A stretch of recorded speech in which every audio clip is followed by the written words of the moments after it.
Hey, hi, hello. Welcome to Diana Emerson Today. This is the horrific story of Marie Davis, forensic, New Zealand. A 15-year-old girl is missing from her family home. Has she run away or has she been abducted by a stranger? What evidence is there? Who's responsible and can science prove it? The crime scene is a puzzle that has to be solved. A whodunit? A scattering of clues to be deciphered by clever detective work and the power of science.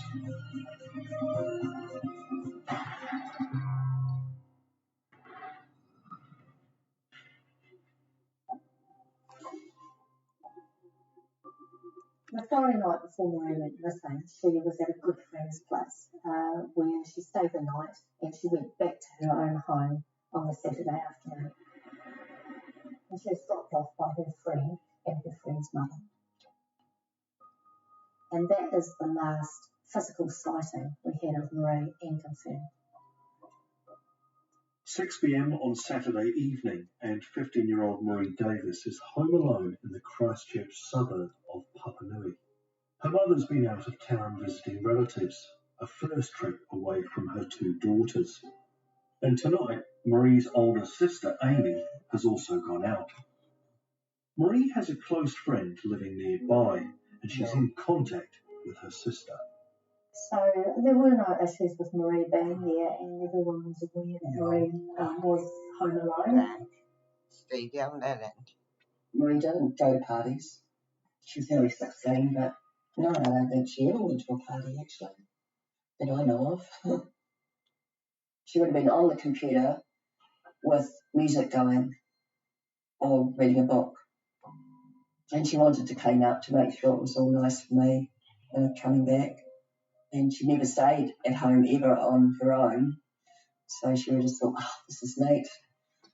Do what I want to do and got all the time to do it. Yeah.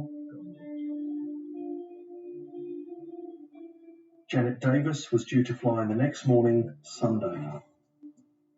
The arrangement was for older sister Amy to meet Marie at home at 8 o'clock before they went out to welcome back Mum. But when Amy arrived, the door was locked, the curtains and windows closed, and there was no sign of Marie. The house was locked and secured, as though Marie had gone away and left the house tidy and clean. Amy tried phoning her sister Marie, but there was no answer. She tried Marie's friends who didn't know where she was. Marie never came home or answered her phone.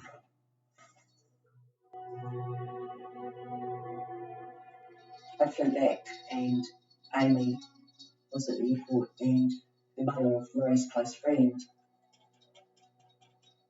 I thought, oh, Amy's crying. And for a minute I thought, oh, she's homesick for me. Because I've never been away before without the girls. And she told me that she was missing and they had no idea where she was. So yeah, it was a nightmare. Missing people are reported to the police every day and quite regularly, and the majority are able to be contacted relatively quickly, particularly these days with cell phones and the likes. But Marie's disappearance struck Virginia Labar as unusual right from the start. She had never been missing before for any period of time, and her mother and her sister were very close. Marie's father died when she was 3, so they were a very close-knit family, and Marie had very close friends, and for her not to be in contact with them was significant. We went in with some of the staff. They had a good look round to find out if there was perhaps a note that had been left to say, I've gone somewhere. Police also looked for any sign of forced entry or disturbance. There was none, but several items of interest were missing. There were some bedding items that were missing, and most importantly, Marie's wallet, Marie's phone, and the keys to the house. She had a green satchel bag type thing, and she always had her phone in it and a little bit of makeup. She just never went anywhere without it, and that was gone. And it did appear, well, perhaps it's just gone off somewhere. So the next morning after we established it, there wasn't anything highly significant in the house. It was really just going and establishing the facts around Marie. So talking to some more of her friends, talking to the school. She enjoyed going to school and had very good friends there. She was very much into her art and music. She was quiet. She was quiet and reserved. She loved drawing, and she was really good at it. She would just spend hours and hours with a sketchbook. Really talented at artwork. It really was just unexplained. There was nothing in her background to think that she would have run away or that she was unhappy. Police went door to door asking if anyone had seen her that Saturday night. What we call an area campus. So all the neighbours were spoken to, and most people in the area knew Marie. There was nothing that came out of anything that was untoward at all.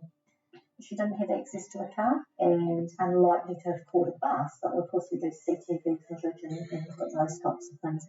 And in the early parts of the investigation, there were a lot of blanks. It just continued, it was blank, blank. Where was Marie? Why didn't she answer her phone? How could a 15-year-old just disappear? It was a mystery. I became involved in the investigation a couple of days in. I took on the role of analysing all the phone data. We would look at her phone just to see if she'd been texting any friends, telling them where she might be going or who she might be going with. On the Saturday night, it showed that Marie was at home. She had very minimal traffic on her cell phone that night, just really texting one of her really close friends. Data showed Marie texted her friend at 8:20 p.m, then didn't use her phone for the rest of the night. The next activity on Marie's phone was Sunday morning about 8:15, and that's when she received a text message from one of her sister's friends. About 7 minutes later, Marie received a phone call on her phone. Marie didn't respond to the text or answer the call, which was strange. What was of interest was that the text message, 8:15, was polling in the Belfast area, which is just north of Christchurch, and 7 minutes later, when her phone was rung, she was polling in the Kaiapoi area, which is even further north of Christchurch. So she was clearly travelling, or her phone at least, was travelling in a northerly direction in Christchurch. That was the first time we had anything of hers that took us away from her home address. Part of the inquiry then was that where in that area could she be, either voluntarily or had been taken there. So the SAR search team were deployed into that area. We based the search from here to Kaina Hall. Calculations based on the locations of cell phone towers focused search and rescue teams on Stewart's Gully, an area near Kaiana, about a 20-minute drive north of Marie's home on the edge of the Waimakariri River. There was some linen property that was missing from our home, some bedding material. So we had a list of that, the patterns on that. And also we had a good description of the clothing that she was probably wearing.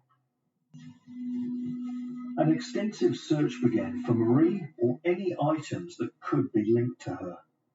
For the Sunday, we had 6 teams in the field of 3 people. So that's 18 of them. Also, we had 3 dog handlers with another person assisting them. So we had about 24 people in the field. It's a massive area. It's all rural. There's plantation or scrabble bush. Almost seems like a little bit of the needle of the haystack. If you don't start looking, you're not going to find anything. 5 days have passed, and there is still no sign of 15-year-old schoolgirl Marie Davis. Searchers are combing a massive land area close to the Waimakariri River, a location determined from her cell phone data. Officers continue to look for other leads. As the time went on, it just became quite disturbing. We just could not make contact with her. The longer Marie is not found, the greater fears grow. Investigators call in forensic scientists to examine the family home. Ideally, we'd like a nice fresh crime scene where there's been no disturbance post-event. But obviously, in several days, people have been in and out of the house. So there's certain types of evidence, such as, say, footwear analysis, which aren't really going to be viable. Gary Gillespie demonstrates what's involved at a crime scene examination. Full body suits, gloves and booties stop contamination from hairs, clothing fibres or fingerprints. They have to be worn by everyone before crossing the demarcation line into the hot zone. So we're ready, Gary, to go into the hot zone? Oh, yes, indeed, protect us from head to foot and ready to go. Simply talking while not wearing a face mask could leave our DNA. For demonstration purposes, we're able to remove our masks. So, what was the situation at Davis' house? When you've got a sort of missing person, the things you may be looking for is an evidence of an assault. A lot of them will be Christina. Okay, everybody off. Come on. It's a person what? Until the same area that Marie's cell phone had been calling in that morning as well. When we establish people may be a person of interest as to what has happened to someone, we start looking at their movements, and effectively you're trying to establish that the movements of the person that's missing in this scenario and the person of interest, their movements cross over. And his movements started to interlink with Marie Davis and close to her home address. Police and ESR conduct a search of the house where Dean Cameron lives. I understood from information given to me that Marie had actually been in the house the day prior to her disappearance. This meant finding Marie's DNA would be expected and therefore easily explained in much of the house. So we really concentrated on the bedroom of the suspect in the matter. We were really looking for blood staining present within the room. Nothing of any major significance. So, yeah, we didn't do any DNA analysis on anything from the room. But police searching the garage find several pieces of rope and latex gloves similar to the rope and glove fragments found at the river. It was like a coincidence perhaps, but maybe there was a little bit more to that. Investigators have identified Dean Cameron as a person of interest in the disappearance of 15-year-old Marie Davis. Latex gloves and sections of rope found at his house look to be similar to those found at the Waimakariri River. But are they a scientific match? Dr. Sally Coulson of ESR's Physical Evidence Laboratory conducted the rope analysis, starting with the rope's construction.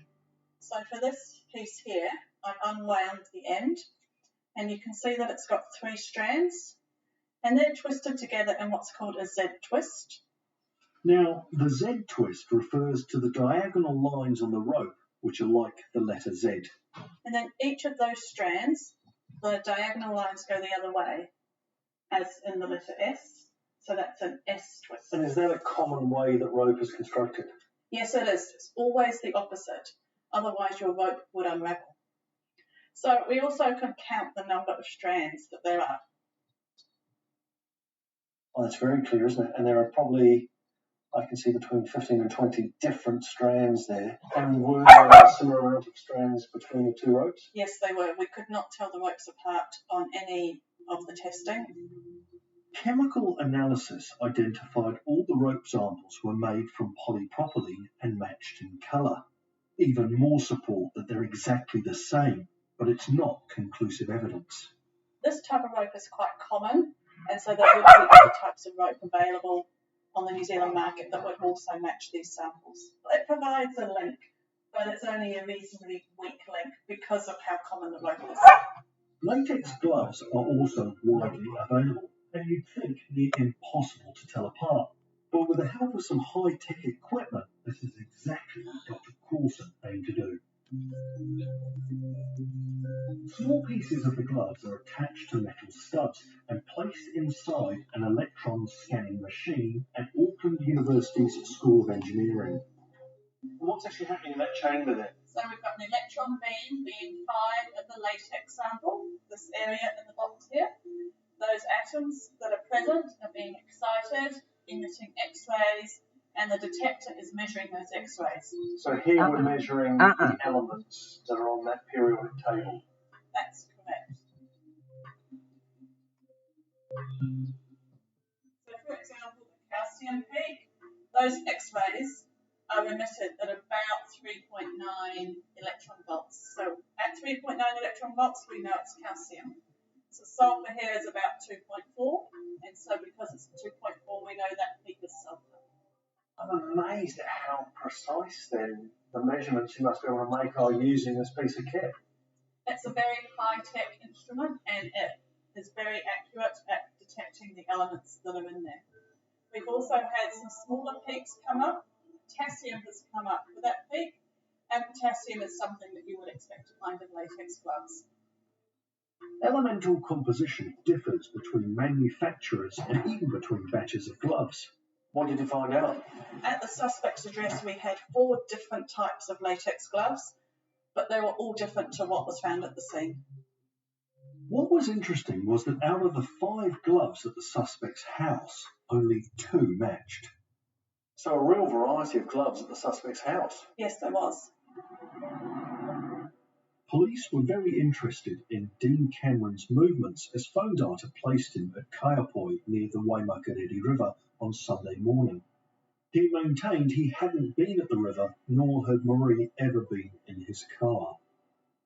A potential breakthrough came when investigators found out some sections of the river were monitored by security cameras. The inquiry did have highs and lows, and it's like, yes, this is great because we will hopefully see something. At that time, the cameras weren't running. Dean Cameron's car was forensically examined for any evidential links to Marie. We collected hairs, which we looked at. There was no visual blood staining on the inside and outside of the vehicle. We also did semen analysis in case there had been maybe some sexual event taking place in the car. No semen was recovered from the car.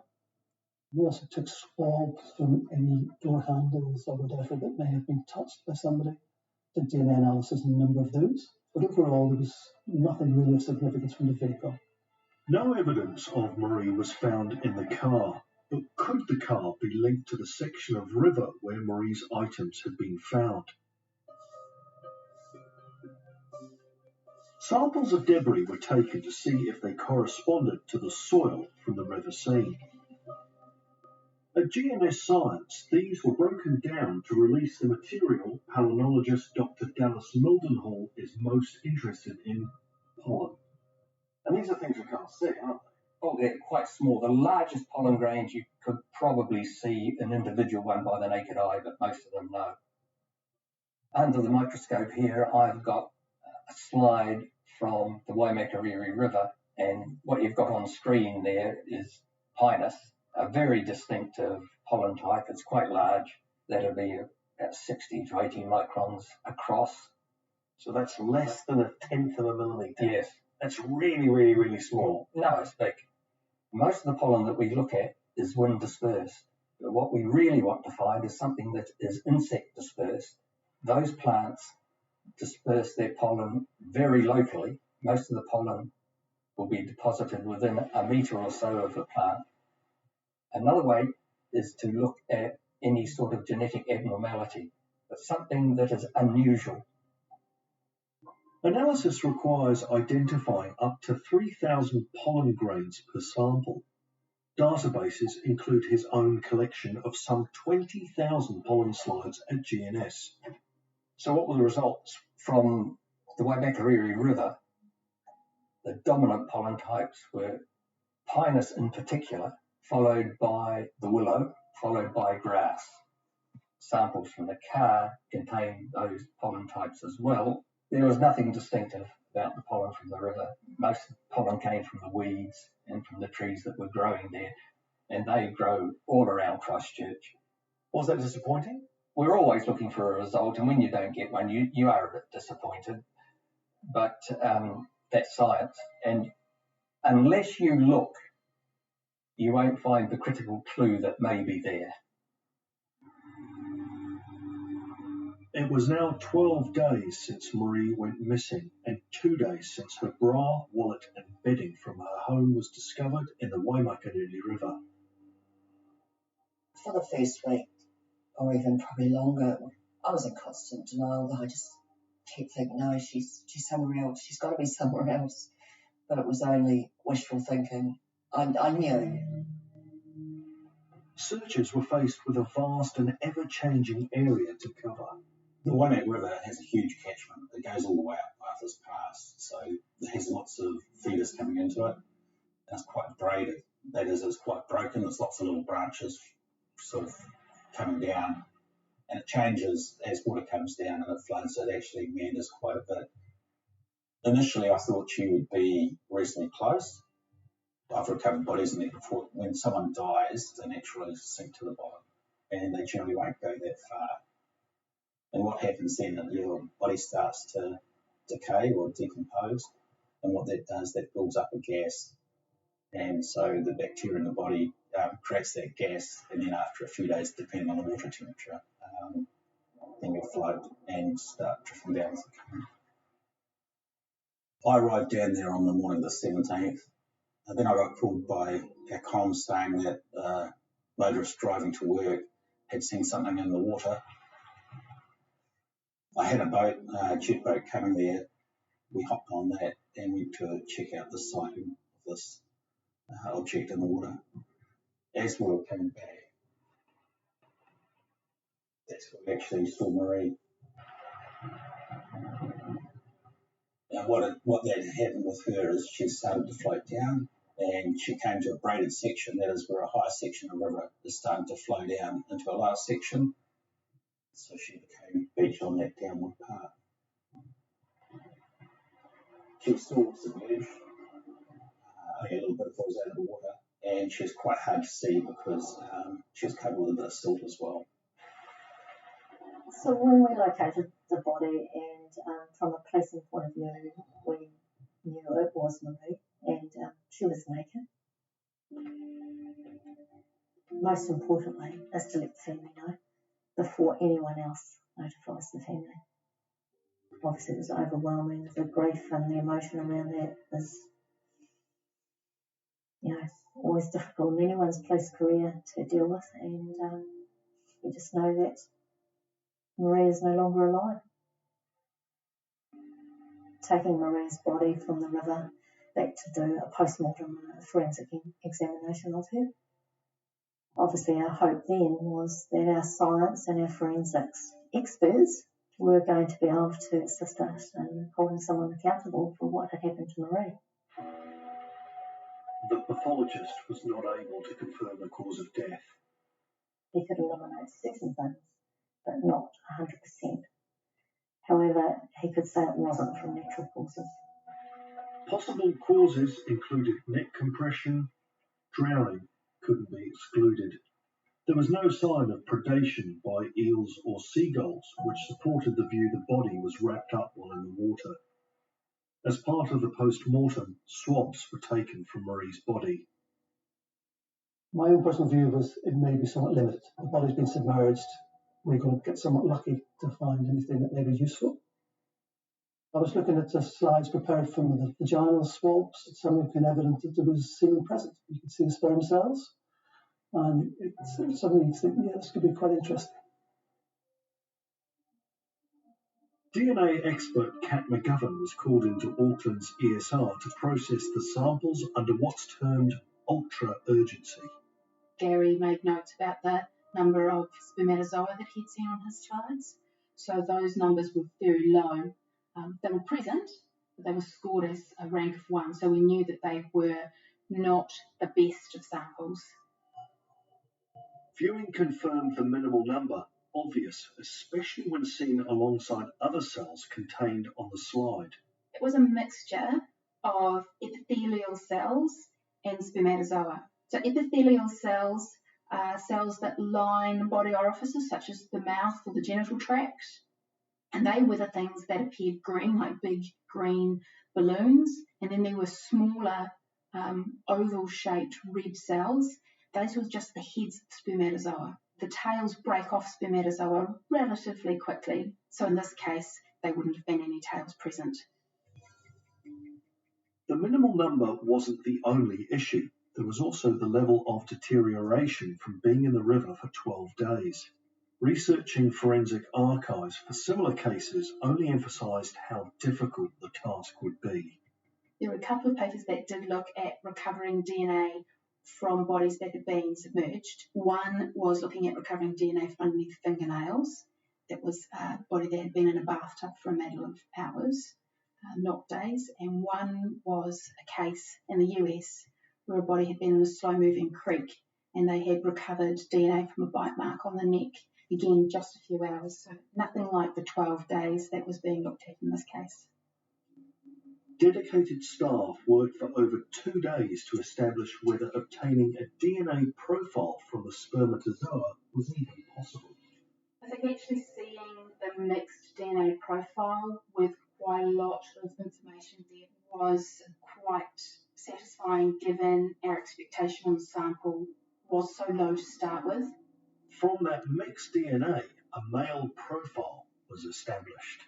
Gave us a likelihood ratio of 5,000, which converts in words to very strong scientific support that that male DNA component had originated from Mr. Dean Cameron rather than male in the general New Zealand population. Receiving that phone call that day was a bit of a Yahoo moment, not only for me, but for all of the staff. It's just that satisfaction that you are going to be able to hold someone accountable for such a disgusting and sad scenario of taking someone's life. The results from the bloodstains at the Davis home, which had been processed under a less urgent timeframe, came through at virtually the same time. Small drops of blood in Marie's bedroom were hers, but in the study, bloodstains on the floor and on the armchair were strongly linked to Dean Cameron. After weeks of investigation, the case was building. Many regular users of the river reported seeing a silver sedan speeding along its banks on the Sunday morning Marie disappeared. Dean Cameron's car is a silver Mitsubishi. The speed of the vehicle on the riverbank, and it's a stony road, and dust going up, and people looked and obviously identified that's unusual. Some of the bedding items were identified as being from Dean Cameron's home and others from the home of one of his friends. Witnesses also reported a dramatic change in his behaviour since Marie's disappearance. He did speak to a friend on about day 2 of Marie's disappearance of him being a suspect for the investigation, when it very much at that time she was a missing person and there was no cause for him to have said that to someone. And his friends and family did describe his behaviour as being paranoid and quite unusual. Dean Cameron had helped hand out flyers for missing Marie. He also attended her funeral. 4 days later, he was arrested and charged. Dean Cameron went to Marie's home address and raped and murdered her and took her body and dumped it in the Waimak River. He'd overheard her talking about being home by herself on Saturday night. One of Marie's friends saw him listening from the kitchen. Given that the phone call was made by Dean Cameron to Marie, whether he had said he was coming around, she did know him. That would indicate that she had let him into the house. Much isn't known, including whether 15-year-old Marie fought back. There was no signs of struggle, but there was the telltale sign of Dean Cameron's blood at that house.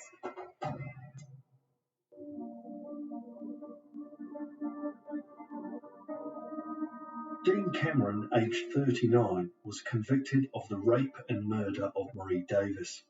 At sentencing, it was revealed he'd previously been jailed for 4 years for sexual violation. He'd been released 9 months before he attacked Marie Davis. He was sentenced to preventative detention with a minimum parole period of 19 years. Her birthday last month, she would have been 23. It's hard. I learn to cope with it. I don't think there will ever be a time where I won't ever not think about her. When going through Marie's things, Janet found a list of careers Marie was considering. Among them, police detective and forensic scientist. For me, it was like the case, a young missing girl whose body subsequently found, like a homicide. It's a high-profile case, quite tough at times, a lot of demands from police, quite rightly. And it's always nice when something you do you feel has some impact on the final when it gets to court. It's still one of the more surprising results that I have seen. It's definitely memorable to recover spermatozoa from a body 12 days in a river. There were times where it was just like, what has happened and who's been involved in this? You could draw conclusions, but we needed evidence. And I think for everyone that was involved, it was significant to hold someone accountable, but ultimately, we'd rather that it hadn't happened. Marie Davis seemingly vanished into thin air, but after relentless police work and evidence provided by forensic science, her killer was identified and brought to justice.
It's September 1992, and two men are running here in the Blanglow State Forest, about 2 hours south of Sydney. A terrible smell stops them in their tracks. It's the smell of death. Oh my God, what's that? They find the decomposing body of a young woman. She's been stabbed 14 times in a murderous frenzy. And there are more bodies scattered throughout this lonely forest. They're the victims of Australia's most cruel and vicious serial killer, a monster who murdered for his own sick gratification.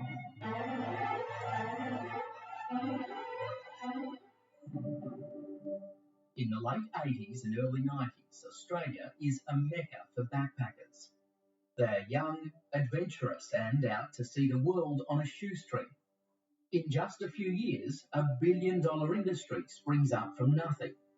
Specialist hostels offer no-frills accommodation for young travellers. Here, they can meet other backpackers from all over the world, share their experiences, and plan new adventures. In late 1991, two young British women, Joanne Walters and Caroline Clark, meet at a King's Cross backpackers hostel and become instant friends.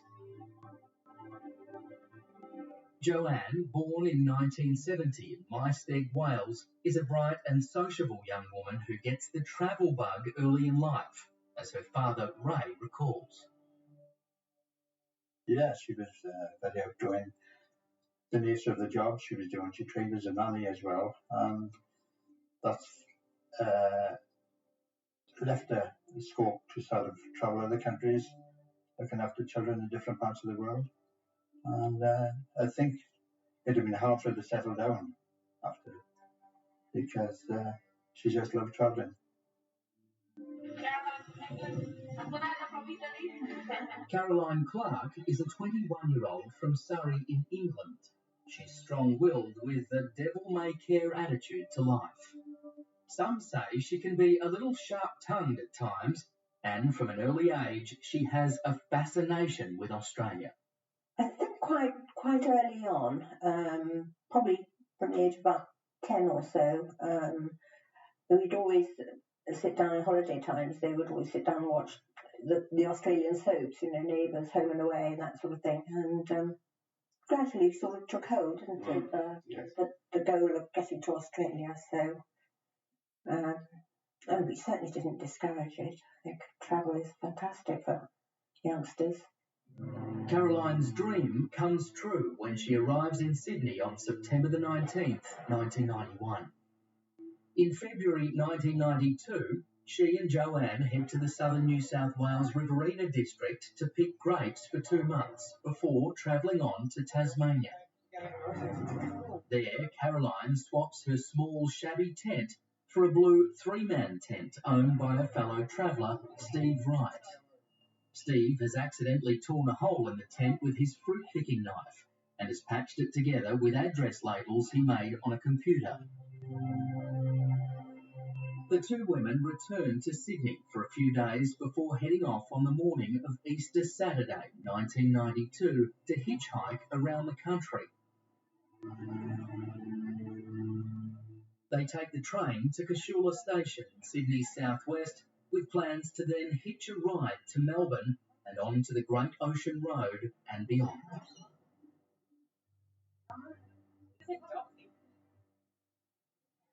Our knowledge of what happens next is based on extensive forensic evidence and detailed police reports. What you're about to see is a reenactment of the nightmare that unfolds for Caroline and Joanne. Hitchhiking south on the Hume Highway, they accept a ride from a man in a 4-wheel drive vehicle. As they cruise south with country music playing on the car stereo system, the two English girls find this fit, muscular, rugged-looking Aussie bloke intriguing, even a little charming. So how long have you been in Australia? He asks them all sorts of questions, but after a time, something changes. The man, who calls himself Bill, becomes quiet and sullen. And Joanne and Caroline aren't sure why. Was it something they said? All they know is that Bill is now more sinister, more menacing. He stops the 4-wheel drive, makes an excuse to get out of the vehicle,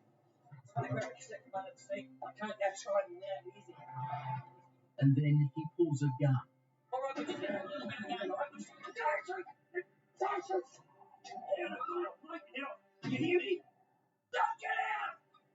He says he's going to rob the women, but if they cooperate, he won't harm them. He produces restraining ties and tells Joanne to tie Caroline up.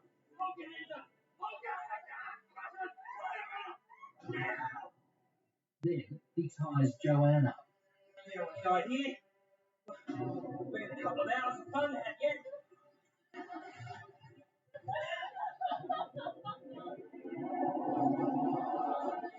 As he pulls back onto the highway, the assailant is in complete control, and the women are terrified. Calm down. There's nothing to be scared of. He tries to calm them. All right? Just going to play a couple of games, and I'll let you go. Right? Unharmed. Just past the town of Berrima, he turns right off the highway into Bunnygalore Road.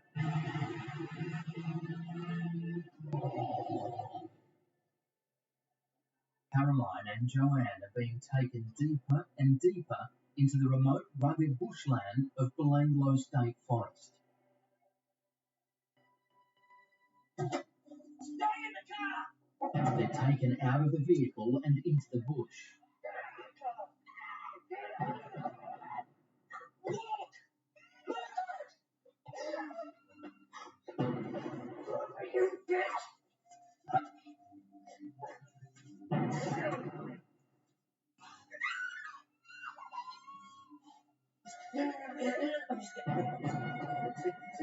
I'm not here to hurt you, okay? He frees Caroline's arms and allows her to smoke.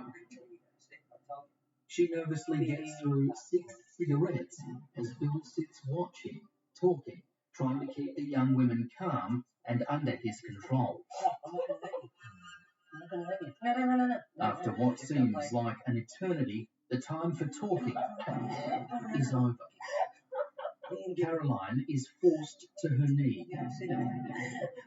A maroon-coloured sloppy joe is wrapped around her head.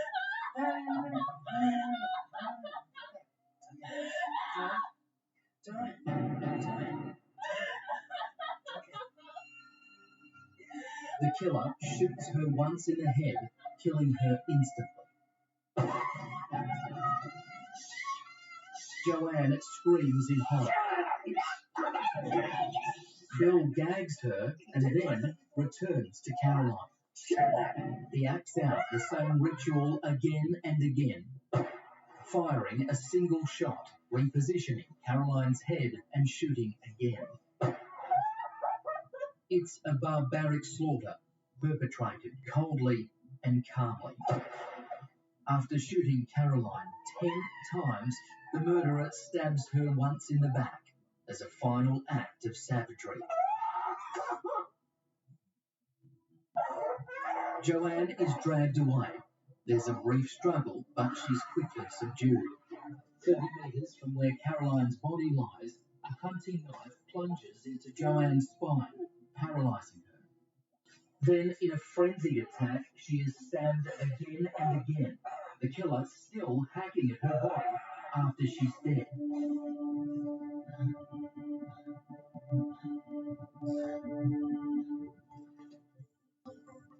When it's over, the bodies are crudely concealed and covered with twigs and leaf litter before the killer leaves the scene.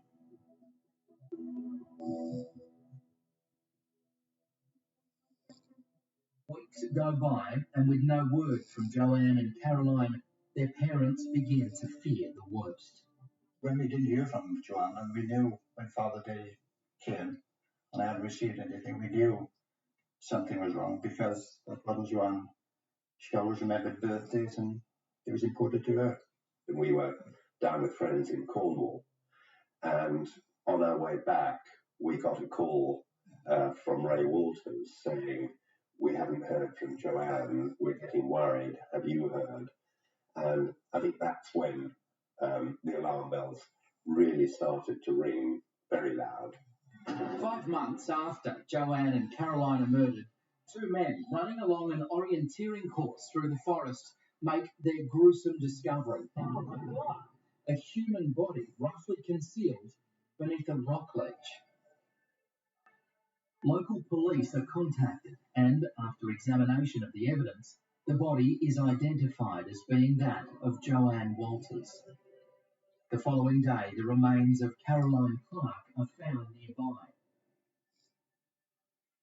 There are personal effects such as coins and jewellery at the scene, but oddly, there's no sign of Joanne or Caroline's camping gear. Joanne's parents, Ray and Jill, had come to Australia after their daughter went missing.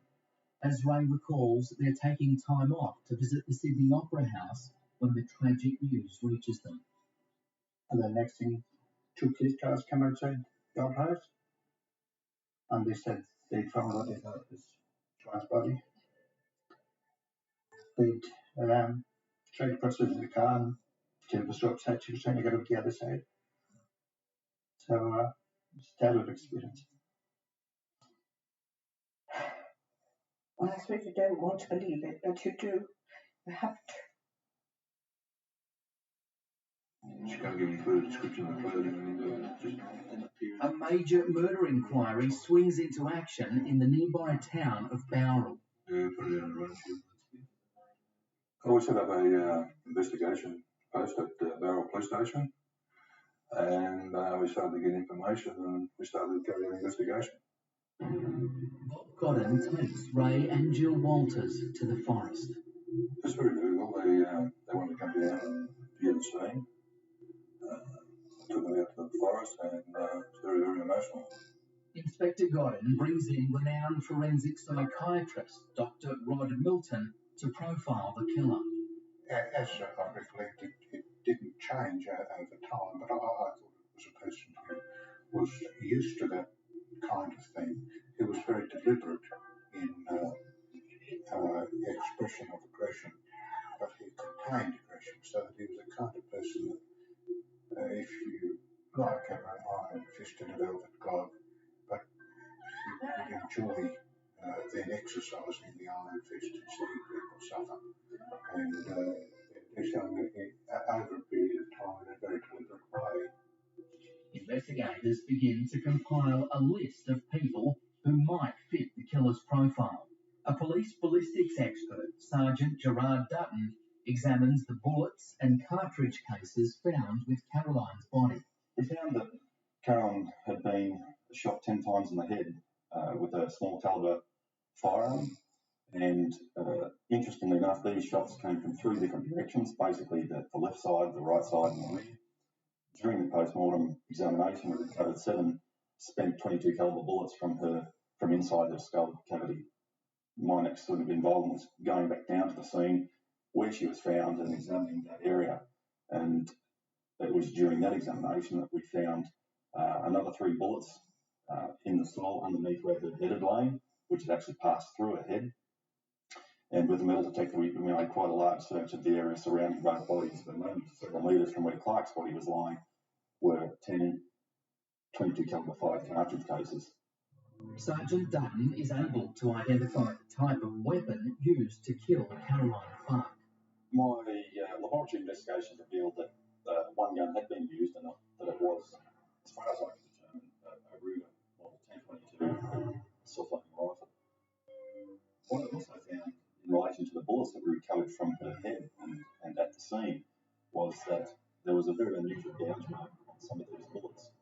They were very typical of being caused by a misaligned battle in a silencer. As the bullet passes through the silencer, the side of the bullet scrapes up against it and it removes some of the lead. And that's what I've seen in this particular case. The identification of the murder weapon is a major clue. But there are 55,000 of these Rugers throughout Australia. With so little to go on, investigators are facing a daunting challenge. Then, more than a year after the bodies of Joanne and Caroline are found, a local man makes a gruesome discovery in the forest. It's the skull of a young Melbourne woman, Deborah Everest, who's been missing since 1989.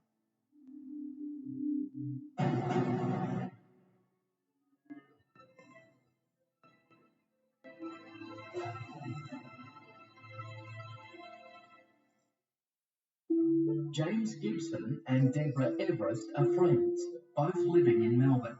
James is a slightly built young man. His trademark black hat covers long hair pulled back into a ponytail. A freewheeling spirit, he seems an odd match with his friend Deborah Everest. She's much more orthodox, and she's no fan of the alternative lifestyle. In the summer of 1989, James plans to meet friends in Sydney before going back to the southern border town of Albury for an alternative festival. He asks Deborah to go with him. At first, she's not keen, but eventually, after encouragement from her mum, Pat, she agrees to go. This was the first time she had been away from home. Her father had been sick, and she'd been helping me a lot, and she said, "Oh, Mum, if you really don't want me to go, I won't go." And I said, "Oh, the break will do you good." On December 28, 1989, James and Deborah leave Melbourne for Sydney. Their parents don't want their kids to hitchhike, but James insists it's safe, as long as they travel as a couple. James takes his credit card and a backpack containing clothing, food, his camera, and a notebook. By the time they get to Sydney, their friends have already left for Albury, so James and Deborah stay the night, and then they set out the next morning between 9 and 9:30. They catch a train to Liverpool. Later evidence will indicate they walk south along the Hume Highway until they reach some shops at Kashua. A man approaches them and points to his four-wheel drive vehicle. He offers them a lift, and they gratefully accept. They travel south for what seems like an hour or so. Then the vehicle pulls over and stops a few hundred metres north of the turnoff to Belanglo State Forest. Before they know it, James and Deborah are prisoners. They're taken into the forest.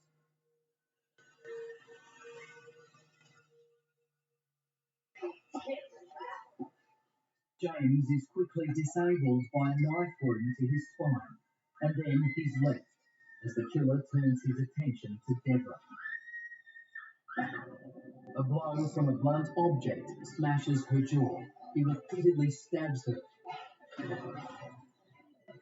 30 metres away, James, unable to move, is forced to listen to the full horror of Deborah's murder, knowing that his turn is coming. And soon enough, the killer is upon him.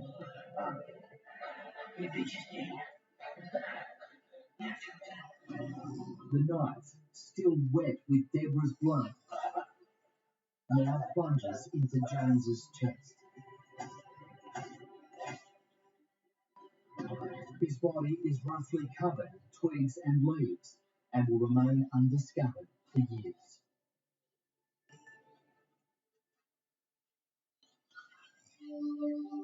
The day after the murders, a man riding his bike through Golston Gorge on the northwestern outskirts of Sydney finds a camera, James Gibson's camera. The man thinks nothing more of it. 3 months later, James's backpack is found by the side of Golston Road. Police search the area, but no more clues are unearthed. In fact, there's no trace found of James or Deborah for more than 3.5 years. During the agony of those lonely years, Pat Everest clings to the forlorn hope that Deborah may still be alive.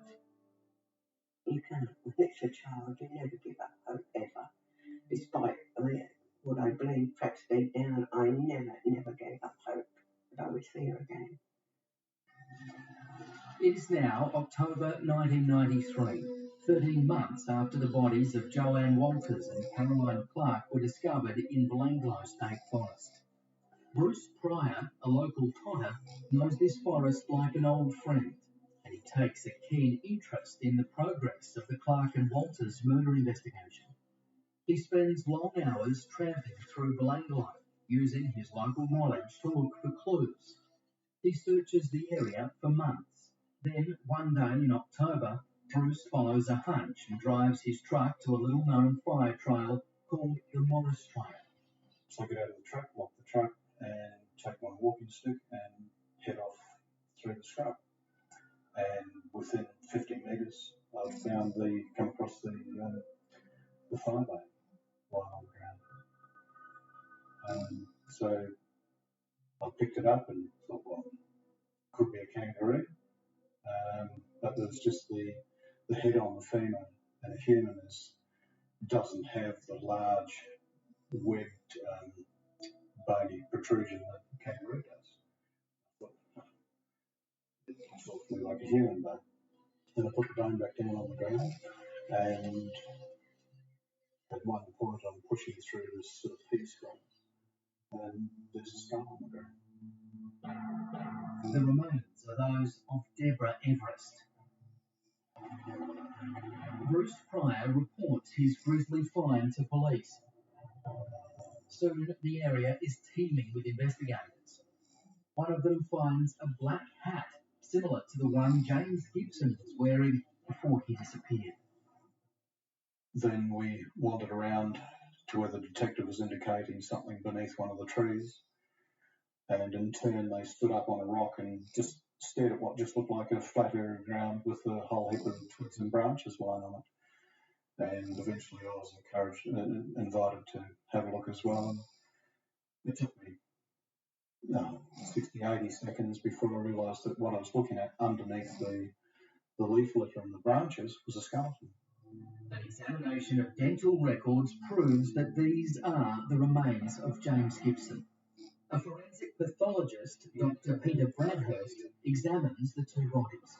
He confirms that both died horrifically.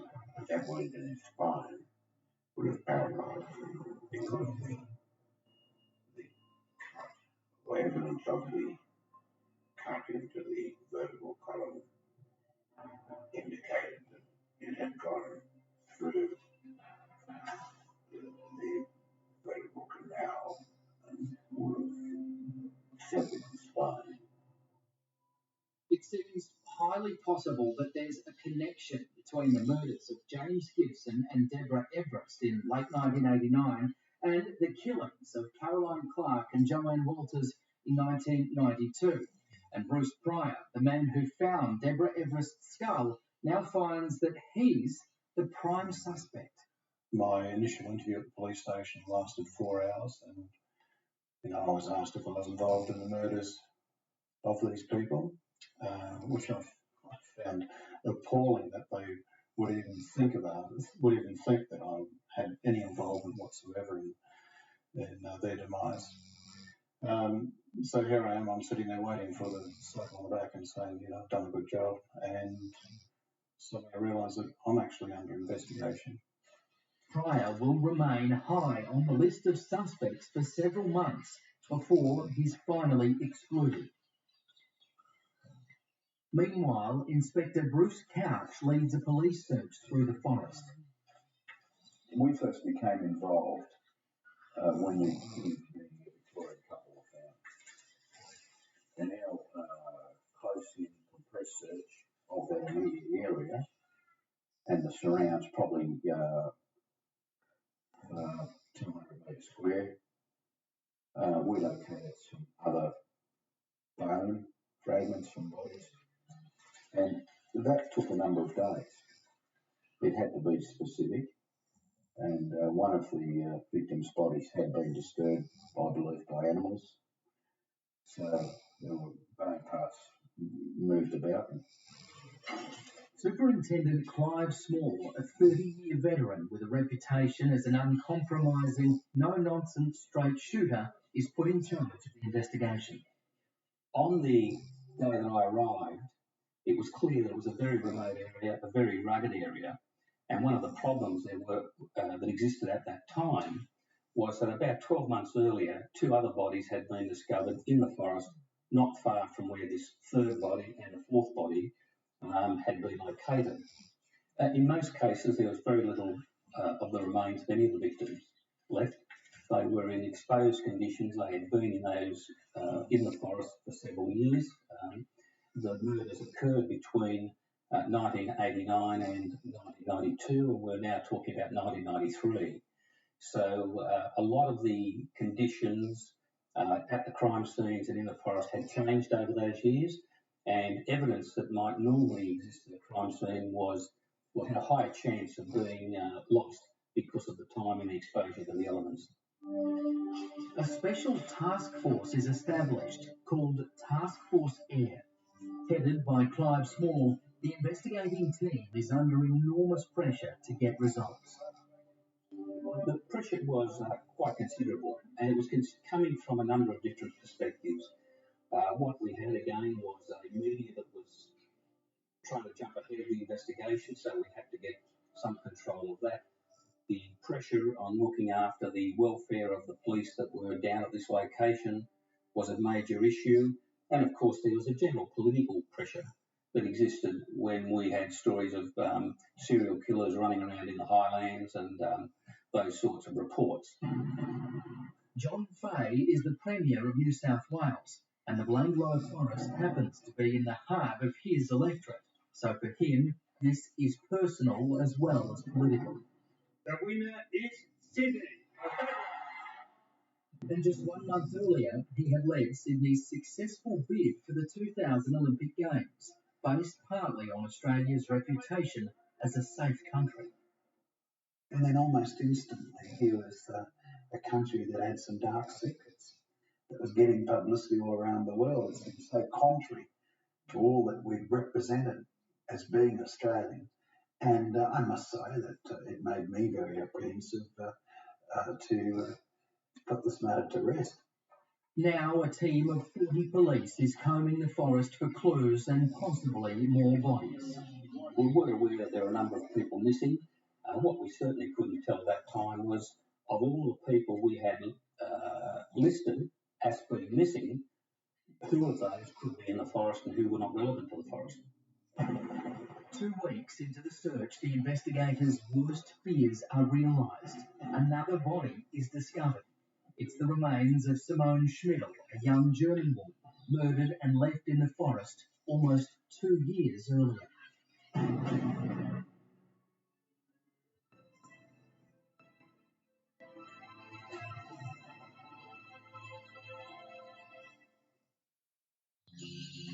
"20-year-old Simone Schmidl hails from the town of Regensburg on the edge of the Bavarian Alps in Germany. Known by the nickname Simmy, she's an experienced traveller. She's outgoing and adventurous, and by late 1990 she's made plans to travel to Australia. She purchases a distinctive-looking backpack, a sleeping bag and a band to tie up her sleeping mat. She later buys a green water bottle and writes her nickname, Simmy, on it in marker pen. She arrives in Sydney in late September. She rings her father, Herbert, and tells him how friendly everyone's been. Herbert urges his daughter not to accept lifts from strangers. Simmy promises him that she won't. And there's some good news. Her mum is coming to Melbourne, so Simmy decides to meet her there. On the morning of January the 20th, 1991, Simmy sets out for Melbourne. She wears a purple headband to hold back her hair. The trains aren't running today, so she takes a bus to Liverpool and then begins walking towards Casula. A local woman sees a young girl with a shock of dark brown hair and a huge backpack walking along the highway beyond Liverpool station. A short time later, the woman glances again and the girl is gone. In that brief interlude, Simmy has accepted a lift. The man with the four-wheel drive is charming and helpful. As they drive south beyond the town of Mittagong, the driver becomes more aggressive. He launches into an anti-Asian diatribe. Then, without warning, he pulls over and pulls a gun.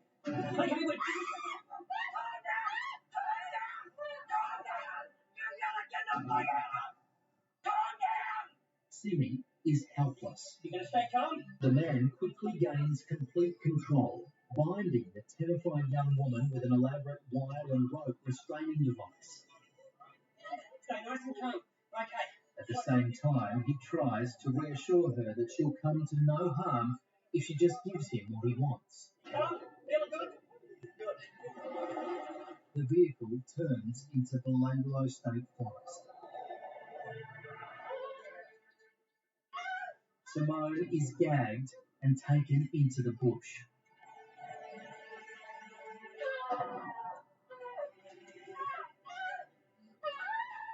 There's no possibility for her to escape or defend herself. Suddenly, a knife plunges upwards into her spine, instantly paralysing her. Finally, her terrible ordeal ends with 4 horrendous knife blows. He covers the body of Simone Schmidl in leaf litter and twigs and walks away.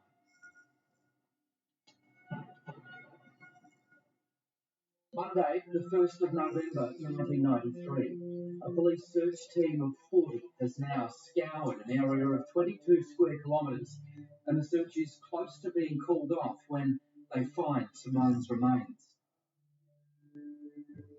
In Regensburg, Germany, Simone's father, Herbert, a bus driver, is working when a relief driver is sent out to meet him, and then his wife arrives to deliver the tragic news.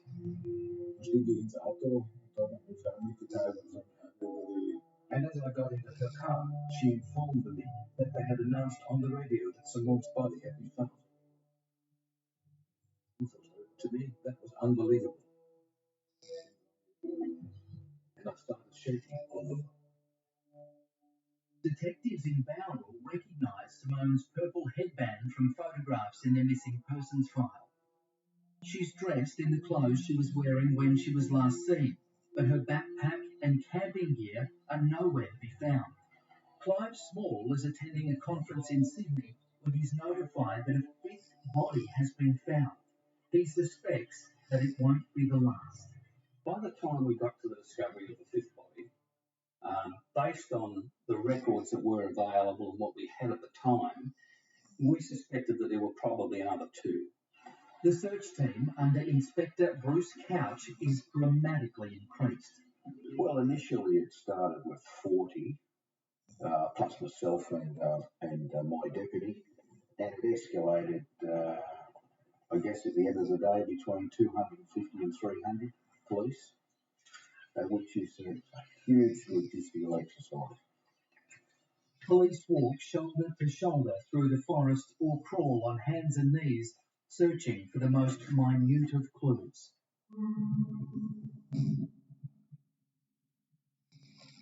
Then, 3 days later, the bleak forest gives up another of its dark secrets, and the body count rises again. Gabor Neugebauer is a strong, fit young man from Germany. During compulsory military training in Munich, he meets Anja Hupshed, a pretty girl with long, reddish-brown hair. They're both shy and reserved by nature, and they make a perfect couple. They love to travel together. After backpacking through Europe and around Asia, they arrive in Sydney in time for Christmas 1991. Their parents are relieved when they hear that Gabor and Anja are in Australia. They feel it's a safer place to travel than some of the parts of Asia they've been visiting. They leave their King's Cross hostel on the morning of Boxing Day, December the 26th. It seems likely that they follow what's become the backpacker routine, a train to Liverpool and then a walk to Casula and hopefully a lift south. At Casula, Gabor and Anja have some luck, and it's all bad. The friendly Aussie bloke with the four-wheel drive takes them south. Then, without warning, he turns on them. Okay, we're just gonna have a little go. Put your hands down. Gabor resists, but the man fires a warning shot. Piece of shit! Don't you ever tap this gun again! Well, the next one will be through your head. The bullet thuds into the passenger side door. Get your hands back! Sorry about it! Gabor is strong, but he's bound fast, and he's reluctant to act rashly in case he puts his girlfriend's life at even greater risk. And besides, this man has said he'll let them go in a little while.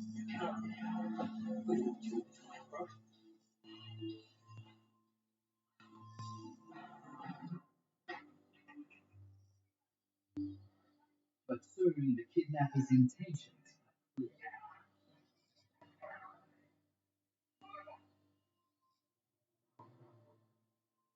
Gabor goes to Anja's defense, but he's bashed unconscious. He is shot 6 times in the head. Anja knows that she too is doomed. Later, we don't know how much later, a macabre ritual is played out. She is, in effect, executed, decapitated with brutish force. The bodies are dragged to their final resting places, 55 metres apart. A money belt containing currency, airline tickets and travellers' checks is left 60 metres from Gabor's body and 20 metres from that deadly restraining device. Anja's jeans are left more than 150 metres away, along with drink bottles, rope and empty bullet boxes. Serial numbers on those bullet boxes found here in the forest will ultimately help identify the killer. Coming up, the police search team's fears are realised as this dark forest reveals more of its terrible secrets.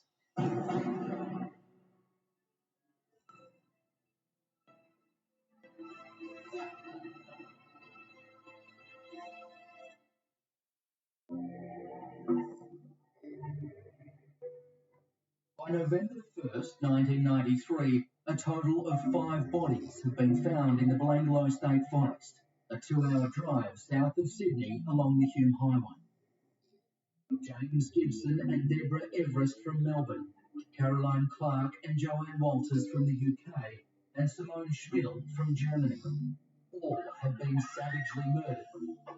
Then, just 3 days later, the bodies of the young German backpackers, Gabor Neugebauer and Anja Hupschied, are discovered, and the murder took place to step. By the time we had discovered the 7th body, it was clear, in our minds at least at that stage, that we had one person responsible for all the murders. We had a lot of common features that were emerging, and I think it was fair to say at that time it was an appropriate time to declare or express the view that we had a serial killer, and I did that.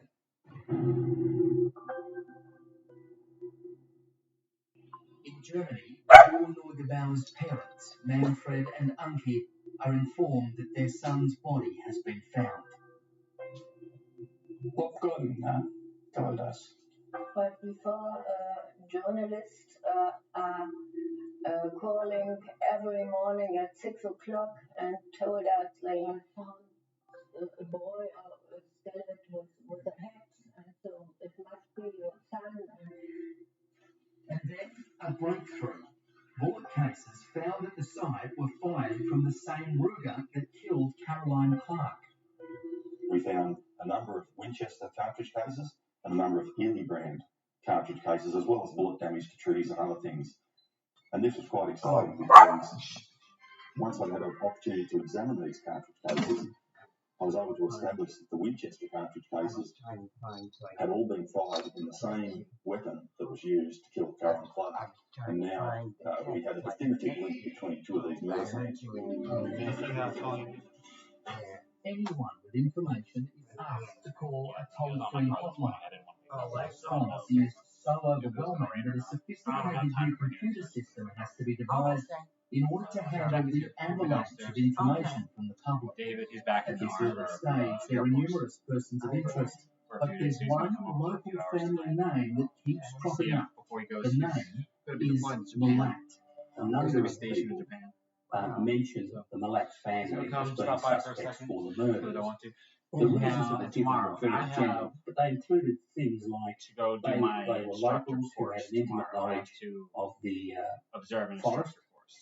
A number of the brothers were very much into guns and were described as being gun freaks. A number were, in fact, members of gun clubs. The family had some run-ins with the police. They were seen as loners who lived by themselves, who looked after one another, who didn't interact with the community or police.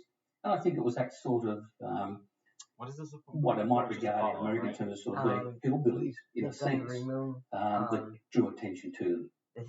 Police received a phone tip that a man named Paul Miller has been making strange and menacing statements about the case.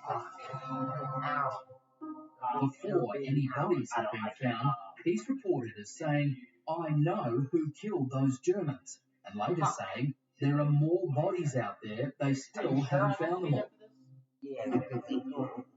Inquiries reveal that Paul Miller is a pseudonym for a member of the Malat family named Richard. A further Malat link is established while the detective is checking on Ruger 22 gun owners at a gun club in Bowral. He's approached by Richard Malat's brother, Alex, a member of the club. Bob Godden recalls his story. Well, Alex came forward and made a statement that he was driving along the road there that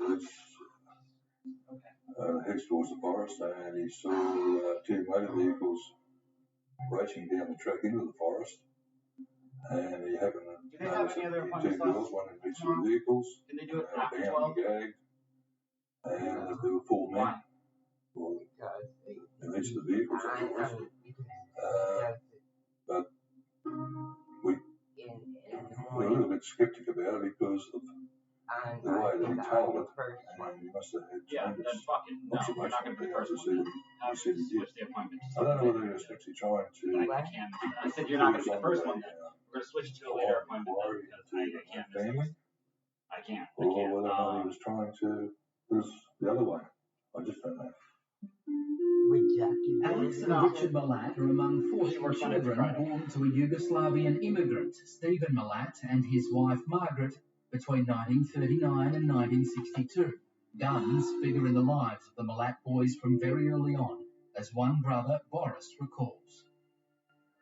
I can remember that the guns seemed nasty there one time. They built a big packing shed, and we used to play cowboys and Indians with slug guns. We'd actually shoot at one another. And I was hit a few times, but this time I was, Alec being the shot he was, must have got carried away, and I put my head up, and next thing, bang, he shot me right in the front of in the forehead. And Dad seen that, and he took the guns off, and I think if he was alive, he'd still be chasing Alec up the paddock. I'll never forget that. There are 10 Malat brothers. Several of them have been in trouble with the law from an early age. One brother, Ivan, is known to be a gun fanatic, and he owns a four-wheel drive vehicle.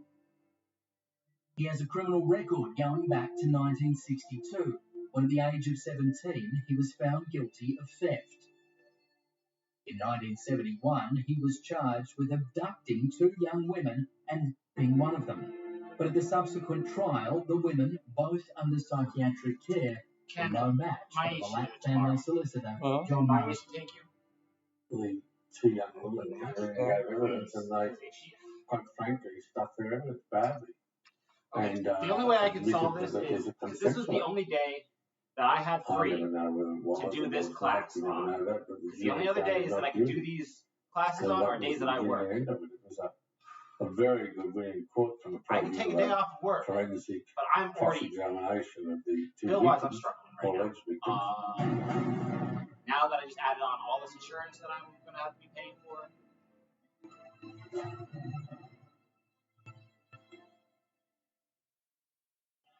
The police hunt for the backpacker killer is now the largest murder investigation in Australian history, and at last it's beginning to uncover some solid leads.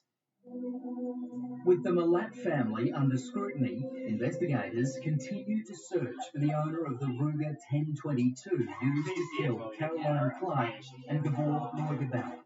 The ammunition boxes found near Gabor's body have batch numbers on them, so police contact the ammunition factory in Victoria where they were manufactured. If your appointment's only going to take an hour, then police down to all she has to do is be there to pick you up. I can take you hella early, of the factory, and we're able to identify that they just need someone to be there to pick you up. So prior to the first murder, and that they've been sold to something like about 55 I will lie to them because I can't. Around Australia, and about half of those were in New South Wales, they'll fucking do it and a number of them were in the Sydney area. One gun shop in Sydney's west is found to have sold bullets from the incriminating batch to a man using the name Ivan. Ivan Malat works on road gains for the Roads and Traffic Authority. The work takes him to a variety of locations, including a number of unsolved murder scenes. He was also working in the Galston area, northwest of Sydney, when James Gibson's backpack and camera were left there. And what's more, police inquiries reveal that Malat was not at work when all 7 backpackers disappeared. Clive Small has a burgeoning file on Ivan Malat and his brothers, but there are still too many pieces missing. Then a this is going to be another setback when it comes to any bills that are require any help. I was not expecting to work for this company so fucking late. I was expecting to be done with this shit in December, beginning of December, not being all the way pushed back to late February. 1989, a young Englishman, Paul Onions, arrives in Sydney and plans to see as much of Australia as he can. On January 25th, 1990, he sets out to Melbourne, hoping he can hitch a ride at least half the way. Alright. Whatever. At the sewer line, he accepts a lift from a man in a four-wheel drive vehicle. As he settles into the vehicle, Paul, a keen cricket fan, notices that this bloke Bill looks a bit like the great Australian fast bowler Dennis Lillee, with that characteristic long, droopy moustache. Bill starts to ask Paul Onions questions. Does anyone know you're headed down to Melbourne? Are you meeting somebody tonight? No, you're out here all by yourself. That's right. Great. Bill says he lives locally. He's divorced, and his family is originally from Yugoslavia. Yugoslavia, over your way. But as the afternoon wears on, Bill's mood changes. He becomes withdrawn. Paul can't get a word out of him. But Paul's never hitchhiked before. He doesn't know exactly what to expect. Maybe he's being overly suspicious. Then, south of the town of Berrima, Bill says he needs to pull over. We're just about out of radio range, so I'm just going to look for a spot to pull over and grab some tapes. That doesn't make sense.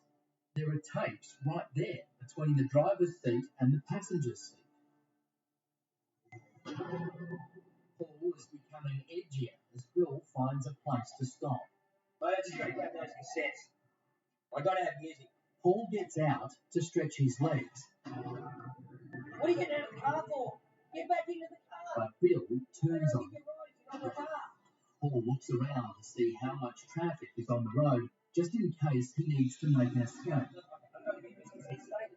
He tries to calm himself down and again tells himself he's just being overcautious. Right, this is a holder. This is a holder. Relax, relax. You know what this is? You know what this is? Calm down. Stay in the seat. Don't get out of the seat. Put your seatbelt back on. Calm down. Put your seatbelt back on. What are you doing? What are you doing? Paul dives out of the vehicle and runs for his life up the highway. Bill gives chase and starts shooting at him. A local woman, Joanne Berry, is driving south with her sister and her children as she comes across the scene. Passenger side guy was trying to wave down a car as if something was terribly wrong, and the second guy tackled him on the road, pushed him onto the medium strip. They seemed to wrestle a bit there. Then the first guy got up again and was running onto the road trying to wave down cars. Got tackled again. Got up again, ran, and he stood right in front of my vehicle in the lane. I'd been slowing down because I didn't want to run over anybody. He came up to the driver's side window, said, "Help me, he's got a gun." I initially said, "No, look, I've got all these kids. I can't do anything." Somehow I got off the road. The first guy hopped in. I reversed up the side of the road. We sat there and watched as the driver of the four-wheel drive started running back to his car. He looked to be hiding something, like he was running as if he had his arms folded across his chest. He hopped in his vehicle and just drove off. And I then drove up, did a U-turn where I could, and drove back to Barrel. The constable takes a statement from Paul Onions at the Barrel police station. But there's no real urgency. This seems to be no more than a routine case of attempted robbery. Paul hears nothing further about the incident and eventually returns home to England. The police report is simply filed away. By the time it resurfaces 4 years later, Simone Schmidl, Gabor Neugebauer, Anya Hupschied, Joanne Walters and Caroline Clark will have all lost their lives.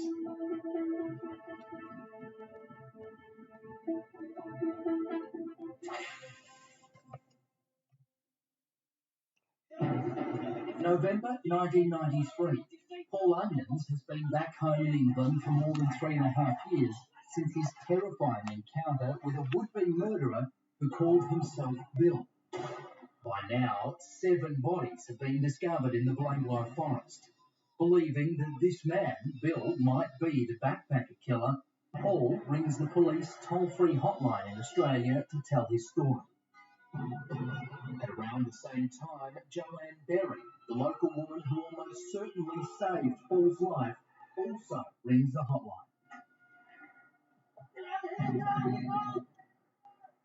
Police are bombarded with calls and there is a mountain of evidence to follow up. But with no clear suspect in the picture, Joanne and Paul's statements are not acted on for another 4 months. But by early 1994, there is more and more evidence pointing to Ivan Milat. So Task Force Air officers dig deeper and come across the report of Milat's rape charges from 1971. Then they take another look at the extraordinary story told by Paul Onions and corroborated by Joanne Berry. Some investigators are now convinced that Milat is their man. Clive Small, though, is still being cautious. By around March, we had gathered quite a lot of evidence that suggested Milat's involvement, Ivan Milat's involvement in the murders. I wouldn't say it was sufficient to arrest him and charge him with those offences at that time. One of the investigators had spoken to Paul Onions on the telephone. There were actually several calls to discuss what he could remember about the incident, what he could describe.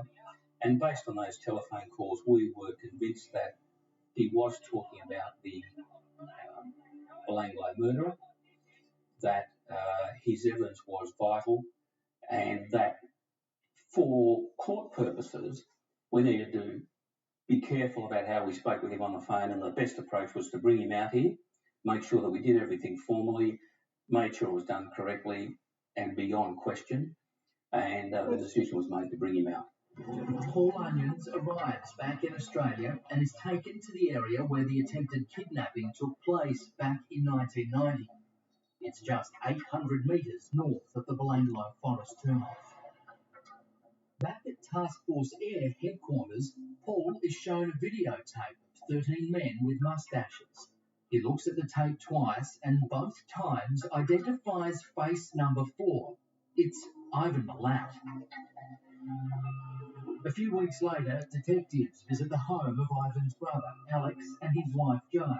And Alex shows them a backpack that Ivan had given to Joan. The investigators are certain it's Simone Schmidl's backpack. This is the first hard evidence that directly links Ivan Milat to the backpacker murders. Once we had that backpack, we knew we were on the right track. We had that little bit of extra evidence, and it was decided to go in. A massive force of almost 300 police mobilises to move on properties associated with the Milats. Ballistics expert Sergeant Gerard Dutton is assigned to the group targeting Ivan's house. May the 22nd, 1994, from memory, that I was to be one of 4 searchers to conduct a search upon Ivan White's house, and simultaneously police were conducting or going to carry out searches on other properties belonging to other members of the White family in New South Wales and Queensland. My role at Ivan White's house was not only to assist in the searching process, but to assess the significance of any firearms evidence that we might find there. And I spent 3 days searching the house, and then I left to continue work back in the laboratory while the search actually still carried on. But by that stage, we found some very, very interesting and promising evidence. Ivan Milat is arrested. Police discover a mountain of evidence against him. They find a vast hoard of weapons and numerous items belonging to the victims, including Simone Schmidl's green water bottle. The name Simi has been scratched out but can be seen when examined under infrared light. A pillowcase is found in Milat's garage. It's similar to the one seen by Paul Onions, and it contains elements of a restraining device, including sash cord stained with blood, almost certainly the blood of Caroline Clark. A photo is found of Milat's girlfriend wearing a Benetton top identical to the one owned by Caroline, and it's of a type that's sold in England but not in Australia. At the home of Richard Malat, police find sleeping bags belonging to Caroline Clark and Joanne Walters, and the tent Caroline's been given by fellow backpacker Steve Wright. Richard Malat disputes the findings to this day. It was not Caroline Clark's tent. We identified that tent at the courthouse, not theirs. I don't know what they found at the court, but as far as I was ever concerned, it was never her tent. But the tent has a hole repaired with computer address labels consistent with the hole that Steve Wright had made with his fruit-picking knife. At the home of the Malat matriarch Margaret, the search uncovers weapons and a crucial piece of evidence, a blue Next brand shirt belonging to Paul Onions. And there's more of the victim's property and more weapons and ammunition scattered over several other Malat properties. Some of the ammunition matches batch numbers found at 2 of the murder scenes. But the most incriminating discovery is found in a wall cavity in Ivan Malat's home. An officer shows it to Gerard Dutton. He recovered this bag, and when he looked inside, and that's when he told me. And so when I went up and had a look, I couldn't have been more excited because inside that bag were components of a Ruger 1022 rifle. In particular, there was the trigger assembly, an aftermarket magazine. The item of most interest to me, it was a Ruger 1022 breech bolt assembly. And I was tremendously excited because that offered real potential to marry up the marks that were left on the cases in the forest using that particular component. But Clive Small still doesn't believe he has the smoking gun, the hard evidence to charge Malat with the 7 backpacker murders. The initial warrants were for both the attempted murder of Paul Onions and the belief that he might well have had, and other members of the family might well have had property or other evidence relating to the murders of the 7 backpackers. But at the end of the day, when he was arrested, the charge preferred against him was against the attempted murder of Paul Onions, because we needed time to assemble all the facts and the evidence we had relating to the other 7 murders, and to analyse the exhibits and property that were found on the day of the raids. The ballistics expert Gerard Dutton examines the Ruger breech bolt found in Ivan Malat's home, but only some parts of the weapon have been discovered. So back at the laboratory, I used the breech bolt that we found from the wall cavity. I disassembled another Ruger 1022 rifle, introduced that breech bolt, reassembled the rifle, and then test fired it into our water tank. Now, the whole idea of this process was the action of cycling cartridges through the rifle leaves certain marks on the cartridge cases, and in particular, the face of the breech bolt will leave certain marks, as does the firing pin, the extractor, and so on. And it was those microscopic marks which I was able to use to identify this breech bolt as having been used or having been fitted to the gun that was used to kill Caroline Clark. And so, yeah, I distinctly remember the hairs on the back of my neck standing on end. It was a very unique moment. On May the 31st, 1994, Ivan Malat is charged with all 7 backpacker murders.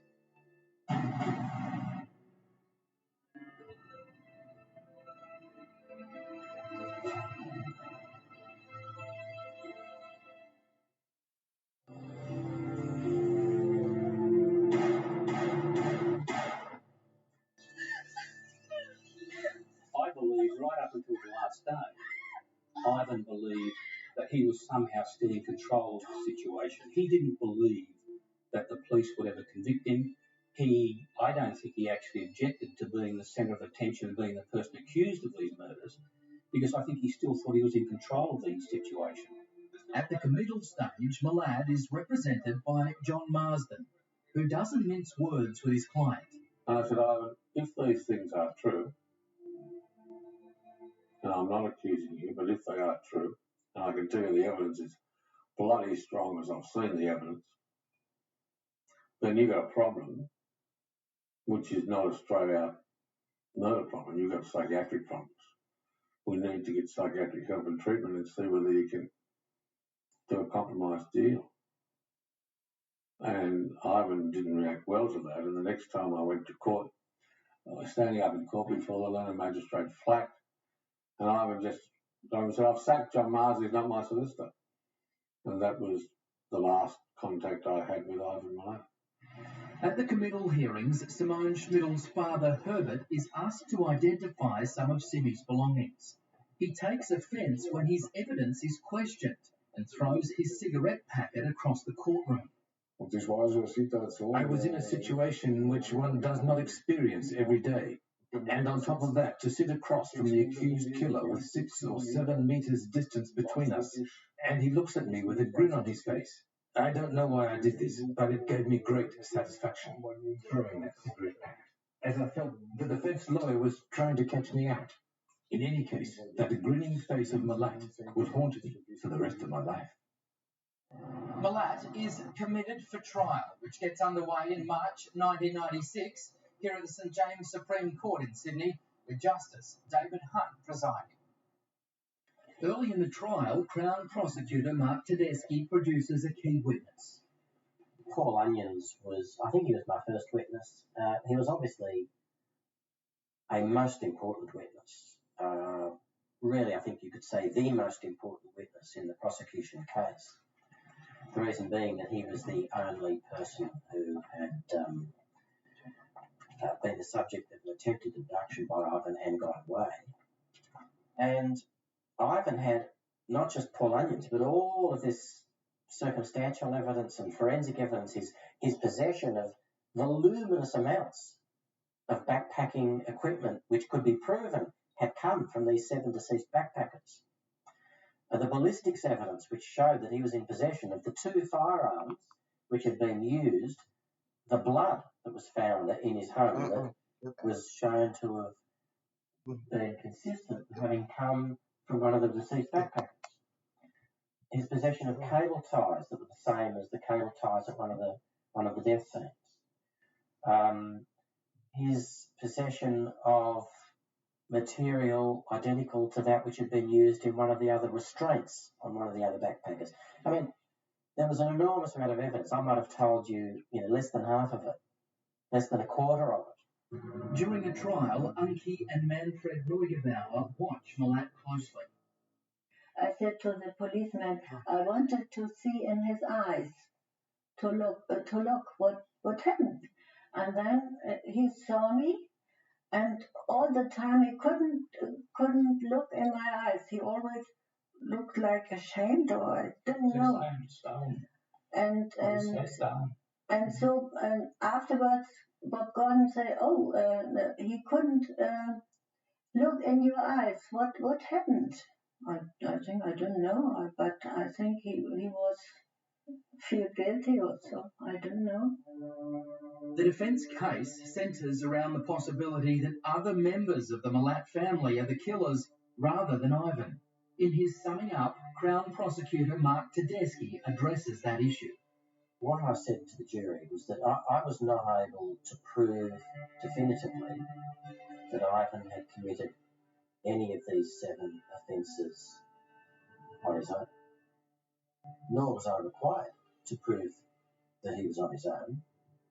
All I had to prove beyond reasonable doubt in order for there to be a conviction was that he either did it on his own, or that if it was more than one person, that he was one of them.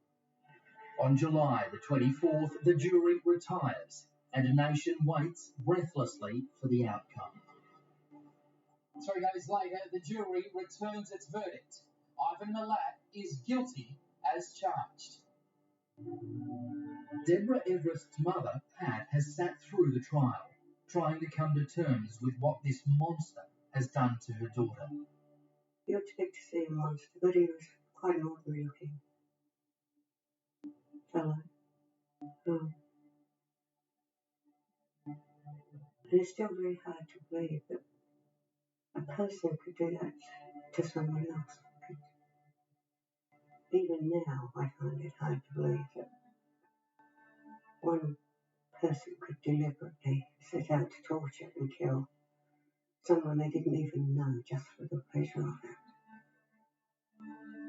I mean, it just must be pure evil, isn't it? just can't imagine it.